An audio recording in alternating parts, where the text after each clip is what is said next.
जय हिंद बच्चों, आप सभी का अपने YouTube चैनल नमो भारत गणित में हार्दिक स्वागत और अभिनंदन है। कि पिछले वाले क्लास में हम बताए थे कि आज की क्लास में हम एक नया चैप्टर लेके आए हैं जो कि है पाठ 4 द्विघात समीकरण। ठीक है, तो आज हम द्विघात समीकरण के बारे में थोड़ा उनके परिचय में क्या है द्विघात समीकरण उसके बारे में हम बताएंगे। तो चलिए आज हम द्विघात समीकरण के बारे में थोड़ा जान लेते हैं। तो शुरू करते हैं अपना क्लास आज। तो बच्चों आज की क्लास में हम परिचय बताएंगे। तो द्विघात समीकरण का परिचय क्या है थोड़ा जान लेते हैं। इसमें हमने इसको लिख दिया है ताकि ज्यादा समय ना लगे, तो थोड़ा पढ़ लेते हैं। इसको क्या है समझा देते हैं। पहला हमने ये लिखा है कि अधिकांश लोग विश्वास करते हैं कि बेबीलोन निवासियों ने ही सर्वप्रथम द्विघात समीकरण को हल किया था। ये हमारा पहला पॉइंट है कि अधिकांश लोग ने विश्वास करते हैं, क्या करते हैं कि बेबीलोन निवासियों ने ही सर्वप्रथम क्या किया था, द्विघात समीकरण का जो है हल किया था। ठीक है, दूसरा पॉइंट क्या है, यूनानी गणितज्ञ यूक्लिड ने लंबाइयों ज्ञात करने के लिए एक ज्यामितीय विधि विकसित की जिसको हम वर्तमान में शब्दावली में द्विघात समीकरण के हल कहते हैं। ठीक है, तो ये हमारा दूसरा पॉइंट है।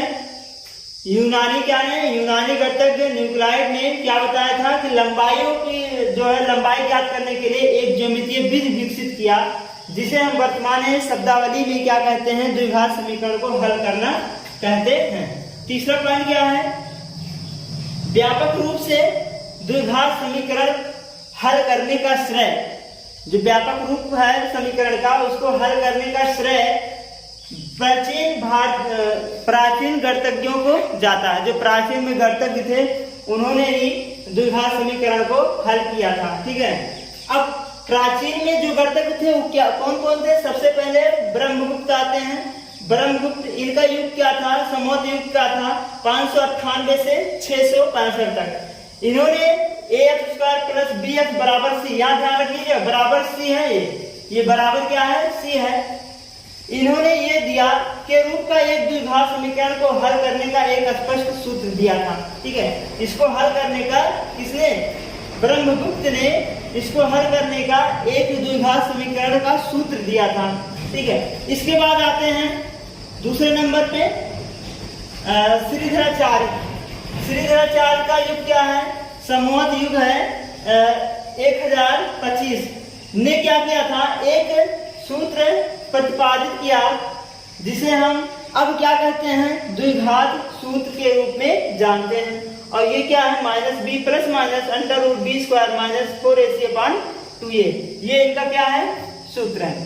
ठीक है, ये किसने दिया था, श्रीधराचार्य ने दिया था। कब दिया था, समोत युग उनका कितना 1025 है। ठीक है, तो इसके बाद जो है ये तीसरे नंबर पे थे। दूसरे नंबर पे कौन थे, एक अरब गणितज्ञ थे जिसका नाम था अली ख्वारिज़मी। इनका युग क्या था, 800, कितना युग था, 800।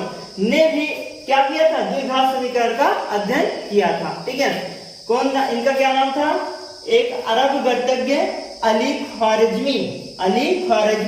इनका युग क्या था, 800 युग था इनका। इन्होंने भी द्विघात समीकरण का अध्ययन जो है किया था। इसके बाद आते हैं अब्राहिम बार का, ये पूरा नाम है यहां से लेकर यहां तक, क्या नाम है, अब्राहिम बार हिया हा नसी यूरो। क्या नाम इनका, अब्राहम बार हिया हा नरी यूरो ने 1145 में छपी अपनी पुस्तक, एक पुस्तक लिखे थे। पुस्तक का क्या नाम था, लिबर इन वाइड्रोम। क्या नाम था, लिबर इन वाइड्रोम में भी द्विघात समीकरण के पूर्ण हल दिए हैं। ठीक है ना, तो ये था द्विघात समीकरण के बारे में इसने क्या क्या दिया था, जो कि इस प्रकार से है। अब चलिए देखते हैं द्विघात समीकरण। ठीक है, इसके आगे बच्चों द्विघात समीकरण में क्या हमने लिखा है इसके बारे में थोड़ा जान लेते हैं। हमने लिखा है पार्ट 2 में हम सब विभिन्न प्रकार के बहुपदों तथा उनके शून्यांकों का अध्ययन कर चुके हैं। पार्ट 2 में हमने बहुपद बताए थे जो है कितने बहुपद होते हैं, शून्य घात, द्विघात, एक घात, जो सब घातें बताए थे कितने बहुपद होते हैं, हम उसका अध्ययन क्या कर चुके हैं। जैसे ax² + bx + c, जहां a not equal to 0, a कभी 0 नहीं होना चाहिए। यह एक प्रकार का द्विघात बहुपद है। यह क्या है, a² + bx + c, ये क्या है, एक प्रकार का द्विघात बहुपद है, लेकिन द्विघात समीकरण नहीं है। लेकिन यहाँ लिखा हमने, लेकिन जब हम बहुपद को शून्य के बराबर कर देते हैं, जब हम द्विघात बहुपद को क्या करते हैं, शून्य के बराबर लिख देते हैं, तो यह द्विघात समीकरण के रूप में बदल जाता है। तब जाके क्या बनता है, द्विघात समीकरण बनता है।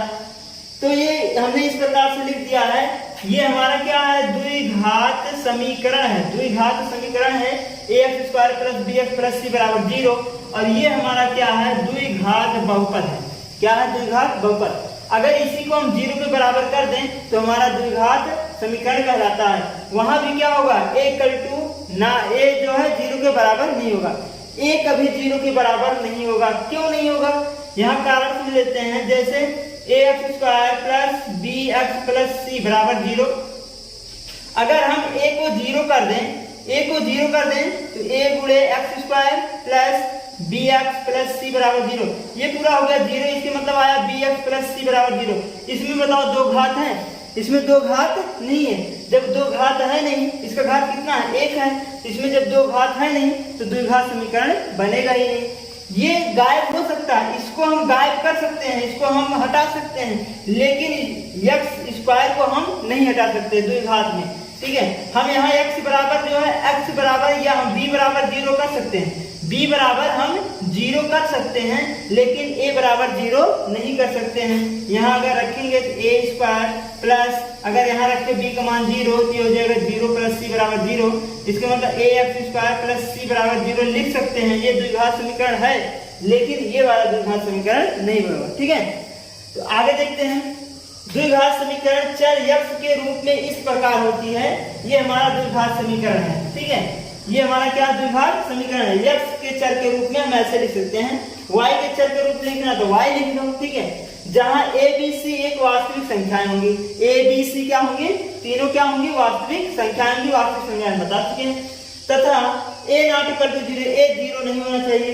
चर घातों के, देखिए चर घातों के घटते क्रम में लिखी गई द्विघात समीकरण, चर घातों के घटते क्रम में लिखी गई द्विघात समीकरण द्विघात समीकरण के मानक रूप में कहलाती हैं। अगर इनको हम घटते क्रम में लिखें, जैसे हमने लिख लिया 2x² + 2x + 3 = 0। ये देखिए इसका घात 1 था, इसका घात 2 था, तो घटते क्रम में हमने लिखा है, क्या लिखा है, 2 लिखा फिर 1 लिखा।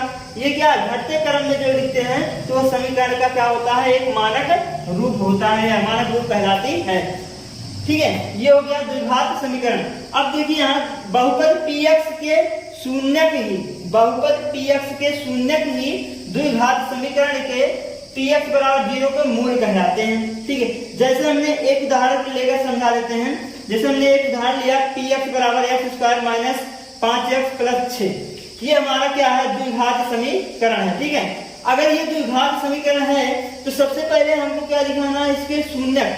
कह रहा है कि जो द्विघात समीकरण के शून्यक होते हैं वही द्विघात समीकरण के जो है मूल होते हैं। ठीक है, x के जो चर होते हैं वही मान होते हैं। जैसे हमने अगर इसका कोई शून्यक ले लें, जैसे यहाँ पर ले लेते हैं x बराबर 2, x बराबर अगर 2 हम ले लें, x बराबर 2 मतलब वह मान लीजिए x का वह कोई मान ले लीजिए, वह कोई वैल्यू ले लीजिए जो इनको 0 कर दे। शून्य मतलब क्या, शून्य कर दे।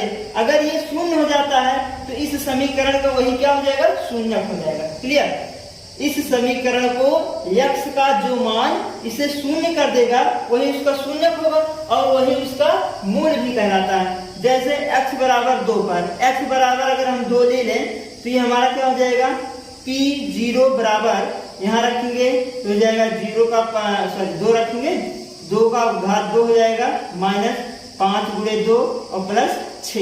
इसके मतलब ये कितना आएगा, 2 × 4 आ जाएगा और 5 × 10 हो जाएगा प्लस 6, 6 × 4 = 10, 10 में से जब 10 घटाएंगे तो 10 में से 10 गया, कितना आ गया? 0 आ गया। इसके मतलब ये मान किसका हो गया? 0। अगर ये मान x बराबर 2 अगर इसको 0 कर रहा है तो x बराबर 2 ही क्या है? इसका शून्यक है और इसका मूल भी है, दोनों है, ठीक है। और कोई मान ले लीजिए, जैसे x बराबर हमने 3 ले लिया, x बराबर 3 पे अगर देख लें, x बराबर 3 पे अगर हम देख लें तो यहाँ रखिए x बराबर 3, तो p3 बराबर यहाँ रखिए 3 का वर्ग -5 गुणे 3 प्लस 6, तो 3 त्रिक का 9 -5 यहीं 15 प्लस 6, 15 और 9 दोनों को जोड़ लेंगे, सॉरी 6 और 9 जोड़ेंगे 15 आएगा, 15 - 15 आया कितना? 0। इसके मतलब x बराबर 3 पर भी इसका मान क्या हो रहा है? शून्य हो रहा है, तो इसका शून्य कौन हुआ? 3 हुआ, और इसका जो है मूल कौन हुआ? 3 ही हुआ। तो हम लिख सकते हैं कि x² - 5x प्लस 6 का शून्यक कौन कौन है? शून्यक कौन कौन है? x बराबर 2 और x बराबर 3 है। अतः